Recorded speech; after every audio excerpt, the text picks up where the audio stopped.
नमस्कार दोस्तों, स्वागत है आपका कहानी पीडिया पर।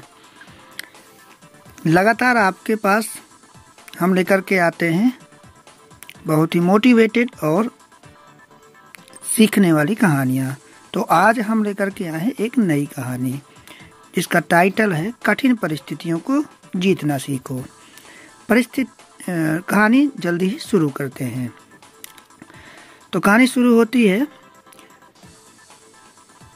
कि पुराने समय में एक व्यापारी ने किसी धनी साहूकार से पैसा उधार ब्याज पर लिया था, लेकिन व्यापार में नुकसान हो जाने की वजह से वह साहूकार का पैसा नहीं लौटा पा रहा था। व्यापारी की एक सुंदर बेटी थी। साहूकार बहुत कुटिल था। उसने सोचा कि व्यापारी पैसा तो वापस नहीं कर पा रहा है, तो क्यों ना इसकी परिस्थिति का फायदा उठाया जाए। उसने व्यापारी को एक सुझाव दिया कि अगर वह अपनी बेटी की शादी उस साहूकार से कर दे तो वह व्यापारी का सारा कर्ज माफ कर देगा। व्यापारी बेचारा मरता क्या न करता। उसने अपनी बेटी को सारी समस्याएं बताई। समस्या बड़ी थी। साहूकार अधेड़ उम्र का कुरूप व्यक्ति था। अब उस बेटी के आगे दो ही रास्ते थे। पहला, या तो साहूकार से विवाह करने से इनकार कर दे और अपने पिता को कर्ज में दबा रहने दे, लेकिन दूसरा ऑप्शन जो था वो ये था कि साहूकार से खुशी से ब्याह कर ले ताकि उसका पिता स्वतंत्र से रह सके और अपना जीवन बर्बाद कर ले। मित्रों, अवसर हमारे जीवन में भी ऐसे मोड़ ले आते हैं जब हमें यकीन नहीं लगता कि अब कोई रास्ता नहीं बचा है और अब हम बुरी तरह फंस चुके हैं। अखबारों में हमने सुनने को मिलता है कि लोग आत्महत्या तक कर लेते हैं, लेकिन अपने दिमाग को पानी की तरह रखिए, एकदम निर्मल, शांत और चलायमान। पानी को देखा है, पानी हर जगह से अपना रास्ता निकाल ही लेता है। ठीक वैसे ही बन जाओ। लेकिन आगे लड़की ने क्या फैसला लिया, उस पर चलते हैं।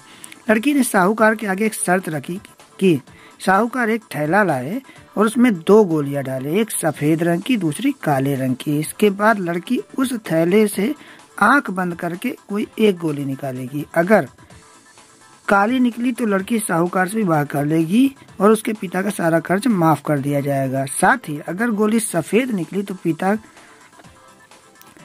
का कर्ज माफ किया जाएगा, लेकिन लड़की साहूकार से विवाह नहीं करेगी। साहूकार तुरंत मान गया और जल्द ही एक थैला लेकर आ गया। अब वह एक थैले में गोलियां डाल रहा था, तब लड़की ने देखा कि साहूकार ने चालाकी से दोनों की गोली काली ही थैली में डाली है। अब लड़की परेशान हो गई। अब वह क्या करे? तो उसने साहूकार का भंडा फोड़ भी दे तो भी वह दूसरी उसकी चाल में उसको जरूर फंसाएगा। लड़की कुछ सोच समझ कर आगे बढ़ी और उसने थैले से एक गोली निकाली और गोली बाहर निकालते उसने हाथ से छिटका दी, जिससे गोली नाली में जा गिरी। लड़की बोली, माफ करना, गोली मेरे हाथ से छिटक गई, लेकिन चिंता की कोई बात नहीं, थैले में अभी दूसरी गोली भी होगी, उसे देख लेते हैं। अगर गोली काली निकली तो मैंने सफेद गोली उठाई होगी और थैले में अगर सफेद गोली निकली तो मैंने काली गोली उठाई होगी। व्यापारी ने थैले में हाथ डाला तो देखा काली गोली निकली। व्यापारी